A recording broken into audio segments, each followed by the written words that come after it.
La petite souris et le grand lama.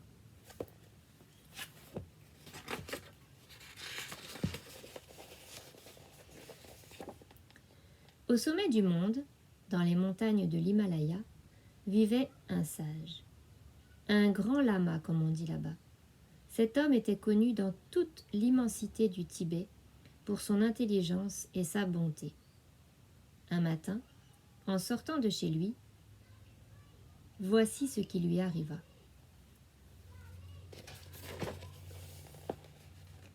Le grand lama pousse la porte de sa maison, passe un pied, puis l'autre, et oui, un petit cri retentit près de lui. Un cri franchement petit.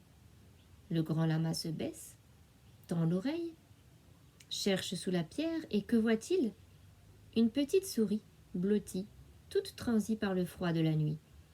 Le sage la ramasse avec précaution et la protège de ses mains. Bientôt, la petite souris a si chaud qu'elle revient à la vie. Le grand lama lui offre un peu de lait tiède de yak et la petite souris, ragaillardie, se met à couiner poliment. Rinpoché, un nom qui veut dire le haut précieux et qui est signe de grand respect. Je n'oublierai jamais que tu m'as sauvé la vie, mais je serai toujours trop petite pour te remercier à bon prix. Détrompe-toi, répond le grand lama. Il suffit que tu restes ici à me tenir compagnie. Dans ma chambre, souvent, je m'ennuie. Et puis chez moi, tu n'auras jamais froid. Et c'est ainsi que la petite souris commença une nouvelle vie dans la chambre du grand lama. Elle était choyée comme une princesse. Ses jours s'écoulaient tranquillement à jouer sur le grand tapis de soie, celui aux 1000 voyages, et à chacun de ses couchers, le grand lama la berçait de ses histoires préférées.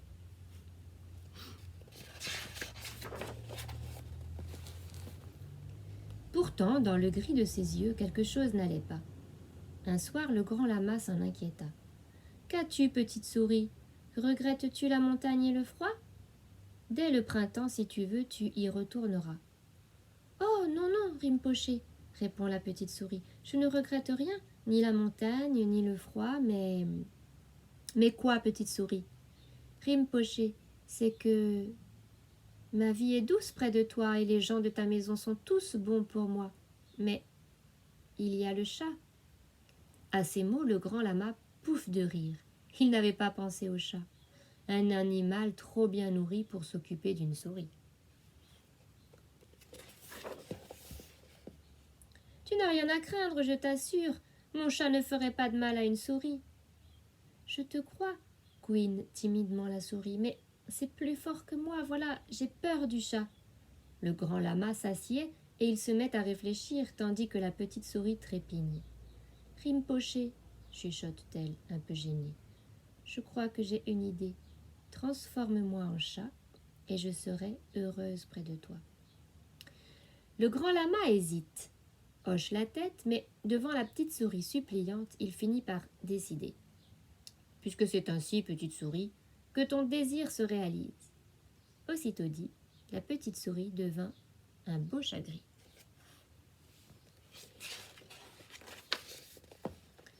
Au petit matin, le beau chat gris sort tête haute de la chambre du grand lama.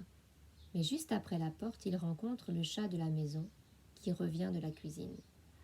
Le beau chat gris prend peur, il fait le gros dos. Il crache, il miaule, il souffle devant l'autre chat ahuri. Et pour finir, il se précipite, les poils tout hérissés, dans la chambre du grand lama.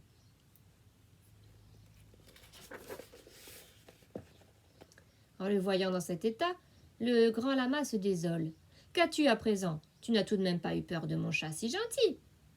La petite souris chat a tellement honte qu'elle répond. « Oh non, Rinpoché, ce n'est pas ton chat qui m'a fait peur, c'est un chien géant qui m'a montré ses dents. » Le grand lama se met à réfléchir, il hésite, il hoche la tête, puis il finit par demander. « Voudrais-tu devenir chien par hasard ?»« Oui, Rinpoché, ta bonté n'a pas de limite. »« Puisque c'est ainsi, répond le lama, que ton désir se réalise. » Aussitôt dit, le beau chat gris devient un superbe chien gris. Vers l'heure de midi, le superbe chien gris sort triomphant de la chambre du grand lama. Mais dans la cour, il croise à nouveau le chat de la maison qui se lèche les babines. Le chat, épouvanté par cet énorme chien, s'enfuit en miaulant affreusement. Quant au chien, encore plus terrifié, il bondit en aboyant comme un fou avant de se réfugier dans la chambre du grand lama. Cette fois, le grand lama sursaute et s'inquiète. « Qui t'a fait peur ainsi? Un autre chien plus fort que toi ?» La petite souris chien, la tête sous le tapis, répond morte de honte. « Oh non, non, Rinpoché, figure-toi que dans la cour, je viens de rencontrer un tigre géant qui m'a sorti ses griffes. » Le grand lama se met à réfléchir. Il hésite, il hoche la tête, puis il finit par dire « Je comprends ton malheur et ta peur. Veux-tu alors que je te transforme en tigre ?»« Oh, Rinpoché, répond la petite souris chien en sortant sa tête de dessous le tapis. Ce serait sûrement la fin de tous mes soucis.